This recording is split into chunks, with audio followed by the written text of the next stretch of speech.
Well, it's school holidays, so coming to you from a slightly different cafe. And what I want to do over the next couple of episodes of McBLOG is just highlight to you some of the most popular, most viewed videos on our Family First YouTube channel. And I'm going to start with the most popular one by far. It's had almost 1.8 million views. And we released it during the abortion debate when the government was ramming through one of the most extreme, most liberal abortion laws in the world.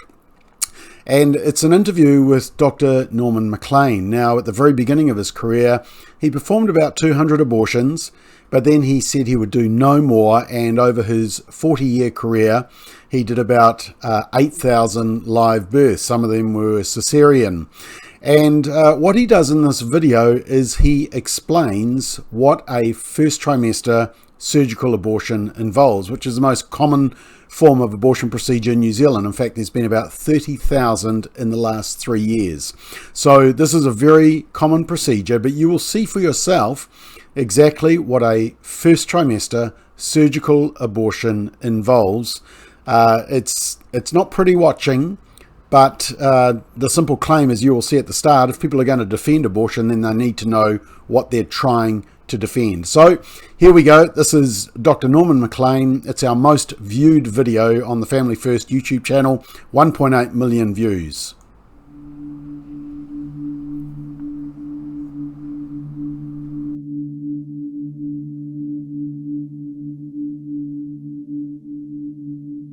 I'm Dr. Norman MacLean. I did practice within obstetrics and gynecology for nearly 40 years.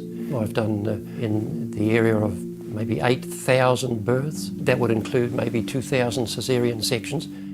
I have performed abortions early in my career. Over that time, I would have certainly done between 100 and 200 terminations of pregnancy. So I know about the technique. Today, I'm going to describe a first trimester surgical abortion, otherwise called a suction D&C dilatation and curettage. This is the most frequently performed abortion technique and is typically performed between 5 and 13 weeks of pregnancy. After administering anesthesia, usually a sedative, the abortionist uses a speculum like this. This speculum is placed inside the vagina and then opened using the screw on the side, allowing the abortionist to see the cervix, the entrance to the uterus. The cervix acts as a gate that stays closed for the duration of pregnancy, protecting the baby until it is ready for birth. The abortionist uses a series of metal rods called dilators like these, which increase in thickness and diameter, and the abortionist inserts them into the cervix progressively to dilate it, gaining access to the inside of the uterus where the baby resides.